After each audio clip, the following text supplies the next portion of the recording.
아멘. 올 한 해도 하나님의 손에 있는 것을 믿습니다. 올 한 해 우리 주님의 주시는 은혜의 말씀을 붙들고 주의 손에 있습니다. 여러분이 기도할 때마다, 여러분들이 인생을 살아갈 때마다, 숨쉬는 순간순간마다 우리의 모든 것이 주님의 손에 있는 것을 기억하며 주의 손에 있나이다, 주의 손에 있나이다, 그렇게 고백하며 한 해를 살아가는 넉넉한 은혜들이 있기를 주님의 이름으로 축복합니다. 서강대 영문학 교수였던 장영희 교수라는 분이 쓴 글에 보면 이런 내용이 나옵니다. 어떤 여자분이 중병에 걸려 한동안 무의식 상태에 빠져 있게 되었어요. 근데 갑자기 몸이 붕 뜨더니 하나님 앞에 서 있는 거예요. 그래서 내가 왜 여기 있나 궁금했는데, 근엄하면서도 그리고 온화하면서도 도무지 뭐라고 할 수 없는 그 크고도 광대한 그 하나님의 음성이 들려졌대요. 너는 누구냐라고 묻는 거예요. 갑자기 그 질문 앞에 나는 쿠퍼 부인입니다 그랬더니, 내가 너의 남편을 물었느냐, 너는 누구냐 이렇게 하더래요. 그래서 저는 누구누구의 엄마입니다 그랬더니, 난 너의 자녀들을 물은 게 아니다, 도대체 너는 누구냐라고 하는 거예요. 나는 학교에서 선생님으로 애들 가르치고 있습니다 그랬더니, 난 너의 직업 물은 게 아니다, 너는 누구냐라고 묻는 거예요. 계속 너는 누구냐라는 그 질문 앞에 대답을 못하는 거예요. 저는 기독교인인데요, 네 종교를 묻은 것도 아니다, 너는 누구냐. 그러니까 나는 이것도 했고요, 저렇게도 했고요, 이렇게도 살았고요, 이렇게도 살았더니, 그거 말고 네가 도대체 누구냐라는 거예요. 대답을 못하고 천국에서 쫓겨나왔대요. 그러니까 오늘 우리 삶에도 마찬가지죠. 여러분의 삶의 자리에 내가 누구냐 하는 정체성, 내가 누구냐, 나는 어떤 사람인가, 내가 무엇을 위해 살아야 되며 어떤 삶의 방향을 갖고 있는가, 이거는 다 내가 누구냐로부터 시작되어지는 거예요. 여러분은 여러분이 누군지를 아십니까? 한번 물어보세요. 당신은 누구십니까? 하고, 예? 당신은 누구십니까? 라고 물어보시면 대답할 말이 유구무원이건을 그러잖아요. 대답할 말이 없을 수도 있는 거죠. 근데 오늘 세례 요한을 찾아온 사람들에게, 세례 요한을 찾아온 사람들이 세례 요한에게 동일한 질문을 하는 거예요. 19절 말씀 보십시다. 유대인들이 예루살렘에서 제사장과 레위인들을 요한에게 보내요. 뭐라고 질문해요? 내가 누구냐 물어요. 21절에도 도대체 네가 누구냐라고 묻는 거라고요. 그 만약 세례 요한에게만 질문이 아니라 하나님이 오늘 여러분에게 넌 누구냐라고 물으면 여러분 대답을 가지고 있어야 될 거 아니겠습니까? 인생을 30년, 40년, 50년, 60년, 70년, 80년 이렇게 살아온 게 중요한 게 아니고, 내가 누군지를 알고 그 하나님께서 주신 그 내 삶의 자리를 깨달아서 살아오는 삶이 되어야 하나님 앞에 대답이 가능하지 않겠느냐라는 거예요. 나는 누구인가? 오늘 이 시간에 나는 그러면 또 누구여야 하는가 하는 주제를 가지고 하나님의 말씀들을 함께 나누기를 원합니다. 그걸 우리는 부르심의 소망이라고 하는 거예요. 우리 시간에는 두 개의 큰 시간이 있다고 그랬죠. 크로노스의 시간과 카이로스의 시간이 있어요. 우리는 인생을 이 땅에 태어나면서 우리는 크로노스 시간을 나와 상관없이 계속 흘러가는 시간들을 우리는 살아와요. 그래서 어떤 분은 70평생, 어떤 분은 80평생을 살아왔어요. 그런데 내가 누군지를 모르고 이 땅에 내가 왜 있어야 되는지, 왜 살아야 되는지 그 이유를 모르고 시간을 살아왔으면, 그게 아무리 100년이라 할지라도, 무드셀라처럼 969세라 할지라도 다 헛된 인생이라는 거예요. 하나님 앞에는 아무 의미 없는 헛된 인생이다. 솔로몬처럼 부귀와 공명을 다 누리고 모든 권세와 능력을 다 가지고 누려봤다 할지라도 내가 누구인지를 깨닫지 못하고 하나님의 부르심의 소망을 알지 못하고 살아온 인생이라면 그 모든 것들이 다 헛된 인생이다. 주님은 그렇게 얘기하고 있더라는 거예요. 우리는 크로노스에 흘러가는 수많은 그 광음과 같은 수억이 빨리 지나가는 이 시간 속에 하나님의 사람들은 카이로스의 시간들을 건져내는 사람들이라는 거예요. 하나님의 부르심의 뜻을 깨닫고 내 삶의 의미를 깨닫고 하나님의 주신 분명한 인생의 목적을 깨달아서 부르심의 소망을 깨달아서 매 순간순간마다 그것을 내 몸속에 채워가는 삶, 그것이 세월을 건져내는 삶이라는 거예요. 내 삶에 하나님이 주신 의미들을 찾아서 살아가는 인생이 될 때 그 인생을 하나님은 잘 살았다라고 인정해 주고 있더라는 거예요. 우리의 삶이 얼만큼 많은 돈을 가졌느냐, 얼만큼 세상에 성공했느냐, 얼만큼 사람들에게 인정받느냐, 얼만큼 사람들이 인정하는 그런 삶을 살았느냐, 이건 세상의 가치이고 하나님은 전혀 관심이 없으셔요. 하나님은 네가 누구냐를 묻는 거예요. 네가 도대체 누군지를 알고 네가 인생을 왜 살아야지는 알고 그 삶을 살아냈느냐라는 것을 하나님께서 물으신다라는 것을 우리는 기억해야 될 줄로 믿습니다. 내가 누구냐라는 질문은 자기 정체성에 관한 질문이에요. 이런 질문 앞에 서면 우리는 우리의 머리가 갑자기 텅 비어버리는 것 같아요. 오늘 여러분 주변에 옆에 있는 분에게 당신은 누구입니까? 그랬더니 대답을 못 하시잖아요. 나는 누구 장로입니다. 나는 누구 권사입니다. 나는 어느 사장님입니다. 나는 누구의 엄마 아빠입니다. 나는 무엇을 하고 있습니다. 이게 나를 증명해주는 조건이 되지 않는다라는 거예요. 그런 걸 다 껍데기라고 그래요. 껍데기로 나를 붙이고 껍데기로 나를 장식하고 그 껍데기를 위해서 내 인생을 살아왔는데 그것으로 나를 포장하고 그것으로 나를 증명하고 그것이 나인 줄 알았는데 하나님 그건 너가 아니야 라고 얘기한다라는 거예요. 우리는 그것 가지고 그것으로 나를 증명하고 그것으로 나를 드러내 보이는 삶을 살아왔다라는 거예요. 그래서 호랑이는 죽으면 가죽을 남기고 사람은 죽으면 이름 하나 남기려고. 우리 그렇게 살아왔잖아요. 그 이름 아무도 기억해 주지 않아요, 여러분. 한 시대 가면 여러분의 그 이름 아무리 남겨둬도 기억해 주지 않는다고요. 그런데 그 이름 남기기 위해서 그래서 사람들에게 인정에 목마르고 사람들의 평가에 목마르고 사람들이 야, 저 사람 어떤 사람이야 라고 하는 것에 목말라서 그 세상이 이끌어가는 대로 세상이 원하는 대로 세상이 춤을 추게 하는 대로 노래 불러주는 대로 우리는 그렇게 춤추며 인생을 허비하며 살아왔다.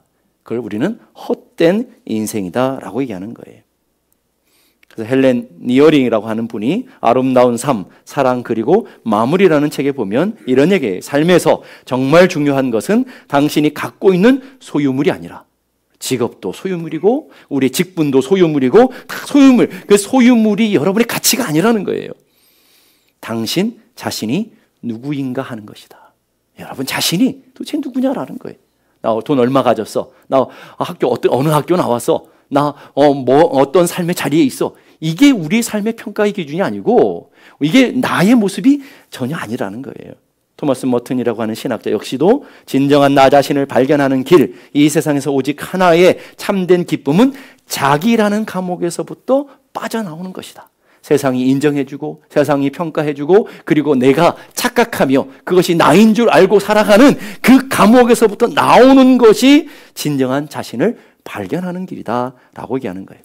가짜 나, 세상이 만들어준 나, 세상이 요구하는 나, 그게 허상이라는 거예요. 우리 실제 같아 보여도 이 땅의 모든 삶들이 허상이라는 거예요. 세상이 만들어준 나, 그렇게 그 보여지는 내가 저 영혼까지 연결돼서 가져갈 수 있는 나였다면 그건 진짜 나였죠. 그러나 우리는 죽음과 동시에 모든 것들을 솔로몬이 하는 것처럼 모든 가진 것들을 헛되다라고 고백하며 다 내려놓고 가는 거예요. 여러분이 소중하게 붙잡고 여러분이 사랑하고 여러분이 평생 목숨 걸었던 그것까지도 다 놓고 가는 하나님의 존재 앞에는 아무짝에 쓸모없는.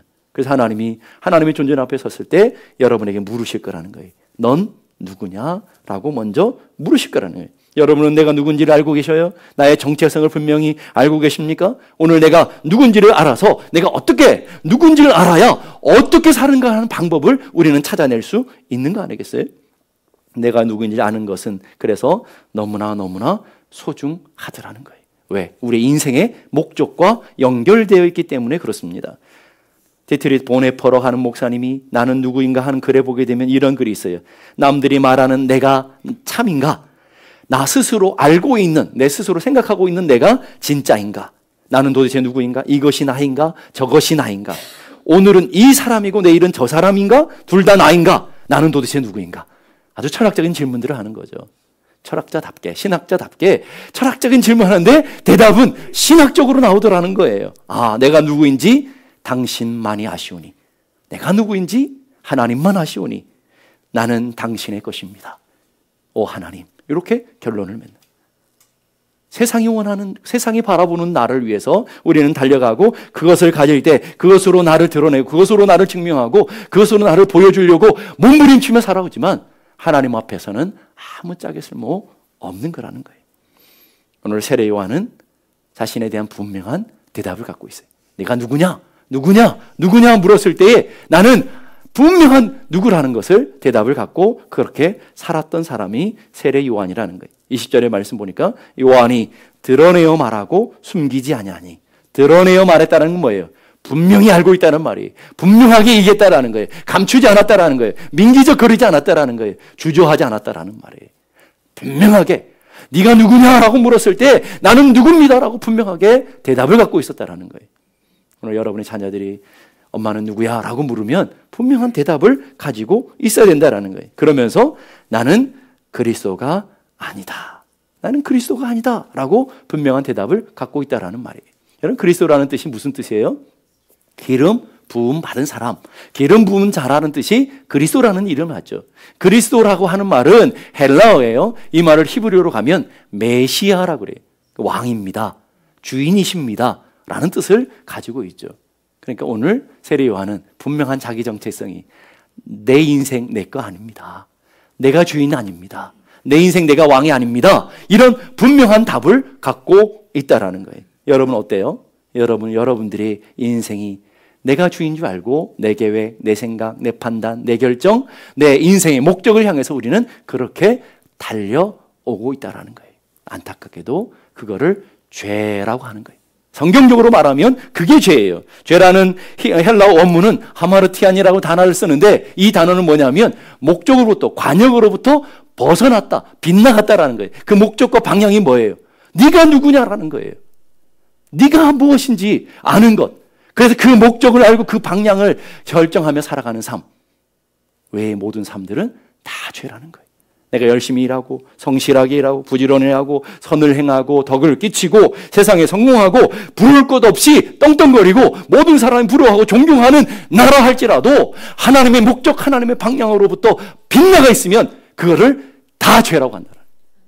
나름대로 여러분의 인생을 생각하면서 만족한다 할지라도 나는 성공한 사람이라고 생각하고 사람들이 세상에서 여러분을 성공한 사람들로 인정하고 평가해줘도 하나님은 넌 죄인이야 라고 결론 지어진다라는 거예요. 목적, 하나님의 방향, 그 방향과 목적으로부터 빗나갈 때에 우리는 다 죄인된 삶을 우리가 열심히 노력하면 할수록 열심히 부지런을 떨면 떨수록 열심히 열정을 내면 낼수록 우리는 죄를 더 행하는 죄를 더 짓는 일들을 살아가게 된다라는 거예요. 그래서 세례 요한은 나는 아니다 라고 하는 분명한 대답을 하고 있어요. 나는 아닙니다. 나는 그리스도가 아닙니다라는 말은 내 인생 내가 아닙니다. 내 인생 내가 주체가 아닙니다. 내 인생 내가 왕이 아닙니다. 옛날 유행가에 보면 내 인생은 나의 것 이렇게 하잖아요. 세상은 다 그래요. 내 인생은 나의 것이니까 건들지 말고 간섭하지 말라고. 내 인생 내 뜻대로 한번 내 인생을 즐기며 내 인생을 맛보며 내 인생을 재밌게 내 인생을 행복하게 내 인생을 성공스럽게 살아보려고 한다라는 거예요. 근데 하나님 그걸 죄라고 한다라는 거예요. 놀라질 않으시네요. 그게 죄라고요. 우리가 살아왔던 열심을 품고 살아왔던 삶의 모든 것들이 하나님 앞엔 다 죄덩어리라는 말이에요. 죄덩어리. 그래서 여러분의 삶의 크로노스 시간이 100년을 살았어도 아무 의미 없는 하나님의 아무 의미 없고 그 속에서 하나님의 뜻을 깨닫고 하나님의 은혜를 깨닫고 하나님의 능력을 깨달아서 그것을 의미 있게 건져냈던 삶은 하나님 앞에 의미 있는 인생이 되어진다라는 거예요. 그래서 우리는 나는 아닙니다 하는 삶을 살아가야 되는데 그거를 우리가 신학적으로 고상하게 얘기하면 자기 부인이라고 하는 거예요. 자기를 부인하는 거죠. 세상이 원하는 나를 부인하는 거예요. 세상이 자랑하고 싶어하는 나를 부인하는 거예요. 세상이 원하는 것대로 살아가는 나를 부인하는 거예요. 내 뜻, 내 의지, 내 생각, 내 판단, 내 욕구, 내 계획, 내 바람들을 다 포기하고 오직 나를 보내시니 오직 나를 있게 하시니 그게 누구예요? 하나님의 뜻을 알고 그분의 뜻을 따라 살아가는 삶. 그것이 신앙이라고 하는 거예요. 그것이 삶이라고 생명이라고 얘기하는 거예요. 그 생명으로부터 밖에 나간 모든 삶들은 살아있으나 하나님께서 보시는 죽은 자다라고 해요. 그래서 요한복음에 보면 다 죽었다 그러잖아요. 죽은 자다 하는 이유가 육신의 호흡이 있는 우리의 육신의 호흡으로 살아가는 사람이 아니라 그 뜻을 깨닫고 그 은혜를 알고 그 은혜 가운데 살아가는 자들만 진짜 살아있는 사람이다라고 얘기하고 있다라는 거예요.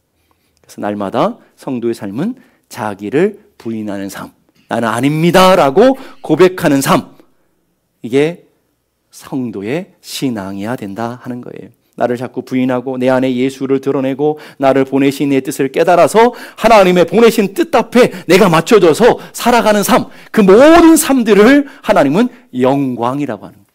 하나님 드러내는 삶이 영광이라고요. 다른 게 영광이 아니고 내가 막 내 모양으로 내 생각대로 막 이렇게 만들어서 하나님 내가 이거 잘했죠? 라고 하나님 앞에 드려지는 것이 영광이 아니라는 거예요. 그건 다 죄덩어리라는 거예요. 그래서 내 열심과 내 능력과 내 계획과 내 판단으로 다 만들어내는 걸 하나님은 아무리 우리가 고상한 사탕으로 발리고 금은으로 도배해가지고 드려져도 하나님 그거 보시면서 너 다 죄덩어리야 라고 하나님께서 하시더라는 거예요. 오직 하나님의 뜻을 깨달아서 나를 보내신 내 뜻을 깨달아서 그분의 뜻을 알아 그분의 뜻을 따라 살아가는 삶, 그 삶을 생명이라고 하라고, 그 생명이 드려지는 것을 영광이다 하는 거예요. 저는 여러분들이 생명 가진 인생이 되기를 원해요. 육의 생명이 아니라 영적인 생명을 갖고 영적인 의미의 카이로스의 시간을 살아내는 여러분이 되어지고, 그래서 하나님 앞에 영광으로 올려드릴 수 있는 믿음의 삶이 되기를 간절히 바랍니다. 오늘 세례 요한은 어떻게 그런 삶을 살아낼 수 있었느냐라는 거예요. 이 땅에서 자기를 드러내고 자기를 성공하고 자기를 얻고 이 세상에서 인기를 얻고 수많은 사람들을 모으고 얼마든지 그럴 수 있는 삶을 살아낼 수 있었던 세례 요한이 오직 하나님의 뜻, 오직 하나님의 영광, 오직 하나님의 나라를 위해서 모든 것들을 다 접고 오직 그분만을 드러내고 이 땅에서 유유히 사라지는 그런 삶. 어떻게 그런 삶을 살아갈까? 세상 사람들은 그런 사람들 보면 실패했다. 기회를 잘못 잡았다. 이렇게 판단해요. 그런데 하나님은 그런 실패자 같은, 세상에서 실패자 같은 세례 요한을 보면서 우리 주님이 뭐라고 표현해줘요? 이 요한은 여자가 낳은 자 중에 가장 큰 자다. 세상은 실패자요. 세상은 낙오자라고 생각하지만 하나님께는 큰 자라고 평가되어지는 거예요. 자, 그럼 우리가 우리 인생을 살아가면서 여러분들의 평가가 중요한데 어떤 평가가 더 중요할까요? 세상에서 인정해주고 여러분의 주변에서 사람들이 여러분을 알아주고 인정해주는 그 인정과 평가가 중요할까요? 나를 보내신 이인 하나님, 그분이 나를 인정해주는 것이 중요할까요? 어떤 게 중요한 삶이죠? 예, 아시긴 잘 아시는데, 그죠? 그럼 여러분의 삶은 어떠냐라는 거예요. 여러분의 삶은 누구에게 관심이 있어요? 사람들이 조금만 인정해도 기분이 좋아지고 사람들이 조금만 높여줘도 금방 좋아지는데 그분이 나를 어떻게 평가하는지, 그분이 나를 어떻게 바라보는지는 우리는 전혀 관심 없이 인생을 살아가고 있는 것은 아니냐라는 거예요. 세례 요한이 그렇게 복된 삶을 살 수 있었던 이유는 자기가 누군지를 분명히 알았더라는 거예요. 6절 7절 보니까 하나님께로부터 보내심을 받은 사람이 있으니 그의 이름은 요한이다. 이 요한은 사도 요한이 아니라 세례 요한을 얘기하는 거예요. 세례 요한이 있는데 그 세례 요한은 누구라고요? 보내심을 입은 사람이다. 보내심을 입은 사람이라는 말은 누군가가 보낸 분이 있다라는 말이죠. 누가 보냈어요? 하나님이 보내셨죠. 자, 그러면 세례 요한만 그러냐라네. 여러분들은 누구시죠? 여러분들은 보내신 분이 있습니까? 누구시죠? 하나님. 그 하나님이 우리를 보내셨다라고 하는 분명한 정체성을 가지고 있었다라는 거예요. 그래서 그의 삶은 그 다음에 나오면 나를 보내신 이를 증거하고 그 참된 빛이신 그 예수 그리스도를 증언해서 모든 사람이 나를 통해서, 자기를 통해서 누구를 믿도록? 예수 그리스도를, 하나님을 믿도록 하는 삶. 그러니 하나님 영광 받으신다라는 거예요. 오늘 여러분의 삶도 마찬가지여야 된다라는 거예요. 예수님도 마찬가지죠. 예수님이 묵묵히 십자가를 지시고 만백성을 위해서 죽음의 길을 선택하시고 죽으시고 부활하심으로 인해서 하나님의 뜻을 온전히 이뤄낼 수 있었던 이유는 주님이 누구신지를 정확하게 아셨죠. 나는 하나님께로부터 보냄을 받은 사람이다라는 분명한 대답을 갖고 있었고, 그래서 나의 양식은 나를 보내신 이의 뜻을 행하며 그의 일을 온전히 이루는 것이 내 인생이야, 내 삶이야 라고 분명하게 보여주신 삶이었다라는 거예요. 우리도 마찬가지였다. 오늘 여러분들이 누군지를 정확하게 알 때 여러분이 하나님의 부르심의 소망들을 온전히 이뤄내고 하나님께 영광되는 삶을 살아낼 수 있다는 거예요. 세례 요한은 자기 정체성이 분명했는데 보내심을 받은 사람이다. 보내는 주체가 있다라는데 하나님이셨고, 광야에 외치는 자리 소리였다. 소리는 이따가 싹 사라지잖아요. 그 소리의 실체는 누구예요? 광야에서 외치는 소리였는데 그 광야에서 외치는 소리의 실체가 누구냐고요? 예수 그리스도였잖아요. 예수 그리스도. 그리고 그 다음에 주의 길을 예비하는 자다. 그러니까 예비하면 누군가 진짜가 온다라는 말이잖아요. 진짜가 누구예라는 거예요. 예수 그리스도라는 거죠. 빛에 대하여 증언하러 온 자다. 그러면 증언했다라는 것은 참 빛이 있다라는 말이잖아요. 난 빛이 아니야. 진짜 빛이 있다라는데 그 진짜 빛이 예수 그리스도라 했다. 또 신랑의 음성을 듣는 친구의 들러리와 같다. 들러리 친구와 같다라는 거예요. 그러면 진짜 신랑이 있다라는 말이죠. 신랑은 누구라는 말이에요? 예수 그리스도. 자, 그러니까 세례 요한은 모든 생각, 모든 삶에 있어서 온전히 예수 그리스도께 집중되어 있는 삶을 살고 있었다는 말이에요. 내가 누군지를 분명히 알았고 나를 보내신 이의 내 삶에 분명히 집중되어 있었기 때문에 세례 요한의 삶은 이렇게 고백하는 거예요. 나는 그의 신발끈 풀기도 감당치 못할 자다. 감히 내가 어떻게 주님의 신발끈을 풀겠어? 나는 종된 사람입니다. 당시에 신발끈을 풀어주고 묶었던 사람들은 종이었잖아요. 예, 종들이 그랬어요. 예, 종들이 주인의 신발끈을 묶어주고 풀어주는 그 천하디천한 종과 같은 자가 바로 나인데 나는 그만도 못합니다. 라는 고백인 거죠. 그래서 그는 흥해야 되겠고 나는 쇠해야 되겠습니다. 그래서 주님이 역사의 무대에 딱 등장하시니까 다 모든 것을 버리고 유유히 순교의 자의 삶을 통해서 사라지고 말죠. 그게 세례 요한이었다 하는 거예요. 그래서 세상 사람들은 세례 요한을 실패자요, 세례 요한을 향해서 낙오자라고 생각할지 모르지만 우리 주님은 여자가 낳은 자 중에 가장 큰이라는 평가를 해주고 있더라는 거예요. 왜요? 세례 요한됨을 온전히 이뤄낼 수 있었기 때문에 세례 요한이 세례 요한의 삶을 완성시켜 놨기 때문에 하나님은 큰 자다라고 얘기하는 거예요. 오늘 세례 요한뿐만 아니라 여러분도 주님의 보내심을 입은 자들이라는 분명한 정체성을 기억할 수 있기를 바라요. 세상이 원하는 나가 아니라, 세상이 기대하는 내가 아니라, 여러분의 배우자, 여러분의 부모와 여러분의 자녀들이 원하는 내가 아니라 나를 보내셨다라는 것은 나를 만드신 이라는 거예요. 토기장이가 그릇을 만들어요. 그릇을 만들죠. 이 그릇을 빌질 때에 가장 이 그릇에 대해서 잘 아는 분이 누굴까요? 이 그릇을 만든 이잖아요. 이것을 어떤 목적으로 어떤 모양으로 쓰기 위해서 만들어 준 거죠. 우리 권사님 잘 아시죠? 예. 그릇을 만드는 이가 아는 거예요, 이게. 그런 것처럼 오늘 여러분의 인생도 마찬가지죠. 여러분을 보내시니, 여러분을 만드신 이가 여러분을 아시기 때문에 그 하나님의 존전 앞에 내가 서 있을 때, 그 하나님의 말씀 앞에 나를 비춰볼 때, 그 하나님의 거울 앞에 나를 온전히 보여질 때에 진짜 나가 드러나더라는 거예요. 진짜 나가 발견되어지더라는 거예요. 그래서 오늘 저는 여러분들이 그 하나님 앞에서 여러분들이 발견되어지는 은혜가 있기를 주님의 이름으로 축복합니다. 그래서 사도 바울은 로마서 1장 6절에 우리를 이렇게 정의해요. 너희도 그들 중에 예수 그리스도의 것으로 부르심을 받은 자들이다. 너희는 뭐라고요? 부르심을 받은 자다라는 말이에요. 하나님의 보내심을 받은 사람인 것을 믿습니까? 여러분의 마음대로 결혼한 것 같고, 여러분의 마음대로 여러분의 가정에 들어가 있는 것 같고, 교회에 와 있는 것 같고, 아틀란타 와 있는 것 같고, 미국 와 있는 것 같아도 아니라는 거예요. 하나님의 부르심으로 말미암아, 하나님이 보내심으로 말미암아 여러분이 서 있는 것인데, 그래서 여러분 한 사람 한 사람들이 여러분의 인생이 아니라 누구의 것이라고요? 예수 그리스도의 것으로, 하나님의 것으로 보내진 자다. 하나님의 것으로 여러분이 부르심을 받은 사람이다. 그래서 한 절 더 가니까 로마에서 하나님의 사랑을 받고 성도로 부르심을 받은 자들이다. 하나님께 부름을 받은 사람들을 성도, 교회라고 하면서 그 하나님께 부름받은 공동체를 하나님의 사랑받는 자들이다라고 해요. 그래서 오늘 여러분들은 교회인 줄로 믿습니다. 여러분들이 성도인 줄로 믿습니다. 그 말은 여러분이 주님의 보내심을 입은 자들인 것을 믿을 수 있길 바라요.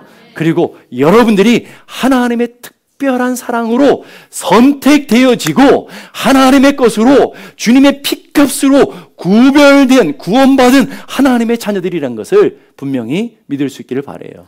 그러면 그것이 분명하다면 이제는 나를 위해 살아가지 않겠죠. 나를 부르시니 주님의 것을 위해서 살아가는 분명한 삶의 방향이 정해지더라는 거죠. 고린도전서 1장 2절은 이렇게 말해. 고린도에 있는 하나님의 교회 곧 그리스도 예수 안에서 거룩하여지고 성도라 부르심을 받은 자들, 오늘 우리들을 얘기하는데 부르심을 받은 자들인데 그 사람들이 교회다, 그 사람이 성도다라고 얘기하며, 또 각처에서 우리 주 곧 그들과 우리 주 대신 우리 예수 그리스도의 이름을 부르는 모든 자들, 주님의 것이 되어져서 주님의 이름을 부르고 있는 우리 모두를 우리는 성도요 교회다라고 칭한다라는 거예요. 그런 성도들이, 그런 여러분의 정체성이 성도라고요. 여러분의 정체성이 교회라고요. 여러분의 정체성이 내가 누군가, 내가 교회라고요. 그러면 여러분이 각자마다 하나님의 보내신 곳과 보내신 사명은 다르지만 여러분이 있는 곳에서 분명한 삶의 목적은 분명해지는 거죠. 뭘로써요? 나를 보내신 이를 기쁘게 하는 삶, 나를 보내신 이를 위해 살아가는 삶, 이게 목적이라는 거예요. 그래서 우리는 예수님만을 사랑하고 예수만을 섬기며 예수만을 드러내며 예수님만을 따라가는 그런 삶이 되어져야 될 줄로 믿습니다. 그래서 사도 바울이 이렇게 고백하는 거예요. 로마서 14장 8절 다 같이 고백하십시다. 시작. 우리가 살아도 주를 위하여 살고 죽어도 주를 위하여 죽나니 그러므로 사나 죽으나 우리가 주의 것이로다. 자, 우리 다시 이 믿음을 갖고 있는 분들만 고백하십시다. 우리가 살아도 주를 위하여 살고 죽어도 주를 위하여 죽나니 그러므로 사나 죽으나. 네, 옆에 분하고 인사하십시오. 나는 주님의 거야. 예, 다시 한번 나는 주님의 거야. 믿습니까? 나는 주님의 것이라는 거예요. 그러니까 내 생각대로 살면 안 된다니까요. 그걸 죄라고 한다고요. 내 느낌대로 살아버리면 안 돼요. 내 감정대로 살면 안 된다고요. 내 계획과 내 판단대로 살면 안 된다고요. 하나님의 부르심의 소명을 분명히 깨달아서 살아도 주를 위해 살고 죽어도 주를 위해, 그래서 살아도 주를 위해 살고 죽어도 주를 위해 살려고 하면 제일 여러분의 삶에 문제가 뭐예요? 옆집 아저씨가 아닐 거 아니에요. 장로님이에요? 예? 누구예요? 여러분 남편이에요? 아내예요? 아니잖아요. 누구예요? 나잖아요. 그래서 사도 바울은 날마다 누굴 죽여요? 날 안 죽이니까 여러분 어때요? 맨날 예, 집에 있는 사람만 잡잖아요. 예, 성도들만 잡잖아요. 그게 죄라고요. 그게. 예, 살아도 주를 위해서 죽어도 주를 위해 사는 사람은 날마다 내 생각과 내 소견과 내 계획들을 십자가에 못 박는 일들이 벌어지는 죽음의 자기 포기, 자기 죽음의 삶들을 살아가는 삶, 이게 바로 하나님의 사람들의 모습이다. 근데 선교의 아버지 윌리엄 캐리라고 하는 분이 돌아가시면서 임종하면서 이런 얘기를 해요. 여러분, 내가 죽거든 윌리엄 캐리에 대해서 아무 말도 하지 마십시오. 이제부터는 윌리엄 캐리 대신에 윌리엄 캐리와 동행하시고 역사하셨던 주님에 대해서만 말씀해 주십시오. 지금 무슨 말이에요? 그 위대한 선교 사명을 감당해가지고, 그래서 이 윌리엄 캐리를 향해서 역사는 근대 선교의 아버지라는 별명을 줬다고요. 근데 정작 윌리엄 캐리는 내가 한 일, 내가 만든 일들, 내가 이뤄놓은 일, 그거 자랑하지 말고 뭐만 드러내라 달라는 거예요. 나를 통해서 역사하시고 나와 함께 하시는 오직 하나님만 좀 드러내는 삶을 살아주십시오 하는 거예요. 그것이 바로 진짜 믿음이라는 거예요. 사도 바울이 간절한 기대와 소망이 있었죠. 여러분의 기대와 소망이 뭐예요? 올 한 해 여러분의 기대와 소망이 뭡니까? 오늘 여러분의 인생의 기대와 소망이 뭡니까? 부자 되는 거예요? 돈이 넘쳐나서 숨 못 쉴 만큼 돈이 많아지는 거예요? 어떤 분 그러더라고요. 곧 죽어도 금괴 한번 맞아봤으면 좋겠다고. 여러분, 이게 우리 간절한 기대와 소망이 되면 안 되죠. 여러분, 이민 땅에서 일 안 하고 편히 먹고 살아보는 거예요? 마음껏 크루즈 여행하고 마음껏 골프 치고 마음껏 여러분의 인생을 즐기며 살아보는 것이 여러분의 기대와 소망이면 그건 죽은 삶이라는 거예요. 죽은 삶이라는. 오늘 사도 바울의 기대와 소망은 뭐냐면 살든지 죽든지 내 몸에서 그리스도가 존귀케 되어지는. 달라도 너무 다르잖아요. 살든지 죽든지 내 몸에서, 내 가정을 통해서, 내 기업을 통해서, 내 인생을 통해서 그리스도만 존귀케 되어지고 그리스도만 드러내지고 그리스도만 내 인생을 방향을 정하고 살아가는 삶, 살기를 간절히 소망한다. 사도 바울은 그렇게 살았다고요. 오직 그 표대만을 향해 달려왔고 그 표대만을 위해 살았어요. 그래서 죽을 고생 다 하고 매 맞고 엄청난 고난과 환난, 핍박과 수많은 아픔들이 있었지만 나머지 삶도 나의 간절한 기대와 소망이 있다면 오직 그리스도만 존귀케 되는 삶을 살기를 원한다. 우리가 아까 불렀던 찬송 288장 보면 예수로 나의 구주 삼고 성령과 피로써 거듭나니, 그게 누구예요? 오늘 여러분들 아닙니까? 아닌가요? 예수를 나의 구주로 삼고 성령과 피로써 거듭난 인생들인 것을 믿습니다. 그랬더니 이 세상에서 내 영혼이 하늘의 영광을 누리도다. 이 세상에서 뭘 누려요? 하늘의 영광을 누리고 계십니까? 돈 좀 있어야 하늘 영광 누리는데, 건강이 있어야 하늘 영광 누리는데, 내 남편이 좀 잘해줘야 하늘 영광 누리는데, 내 자녀들이 좀 성공해야 하늘 영광 누리는데, 그게 아니고 예수를 나의 구주로 삼고 성령과 피로써 이미 거듭난 하나님의 백성들은 이미 하늘의 영광과 하늘의 복을 누리고 있다라는 말이에요.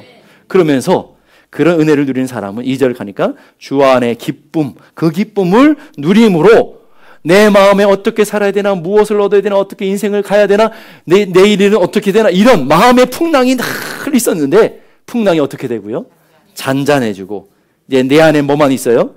세상과 나는 간 것 없고, 내가 어떻게 살아야 되는지, 이 기업을 어떻게 해야 되는지, 내가 사람들을 통해서 어떤 인기를 얻어야 되는지, 그런 건 간 곳 없고 뭐만 있어요? 구속한 주만 보이는 두다. 이것이 나의, 그게 간증이라고요, 여러분. 세상에서 교통사고 날 뻔했는데 살아난 게 간증이 아니고, 예? 가난해가 죽을 것 같았는데 부자 된 게 간증이 아니고, 내 안에 그리스도가 살아있고 정말 나를 위해 살았던 인생이, 목적 없이 살았던 인생이 구주를 발견해서 그 구주로 말미암아 하늘의 영광을 누리고 하늘의 복을 누리는 그런 자가 되어진 게 간증이라고요. 그게 영광이라고요. 그게 찬송이라고요. 그런 찬송을 누리며 살아가게 되었다. 나 사는 동안 그 은혜 찬송, 그 간증이 뭐 한다고요? 끊임없이 찬양하며 고백하기를 원한다. 여러분, 이 찬양인지 알고 부르셨어요? 이 찬양이 그런 찬양이라고요. 하나님, 나를 통해서 사도 바울같이 살아도 죽어도 그리스도만 존귀케 되어지고 나를 보내신 이를 기쁘시게 하며 그분의 일들을 성취하는 삶, 그분의 뜻을 온전히 이루는 삶, 예수님의 삶의 목적과 방향이었던 것처럼 오늘 우리의 삶이 그것이 간증이 되어지고 그것이 고백이 되어지게 해 주옵소서. 그래서 유튜브에 들어가면 간증 집회하는데 다 가짜들이라는 거예요. 자기 이름이 드러나고 자기 실패해서 성공이 되어지는 이걸 간증하고 있는 게 아니고, 여러분이 진정한 간증자가 되어줄 수 있어요. 내 안에 구속한 주만 보여줘요. 여러분을 보면 어떻게 저 인간이 하나님을 믿게 되었지?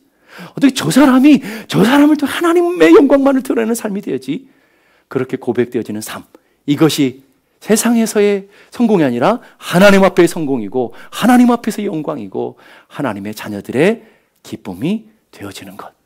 여러분의 삶이, 여러분의 가정이 올 한 해 그런 영광과 복을 누리며 살아가는 복된 삶이 되기를 주님의 이름으로 축복합니다. 우리 다 같이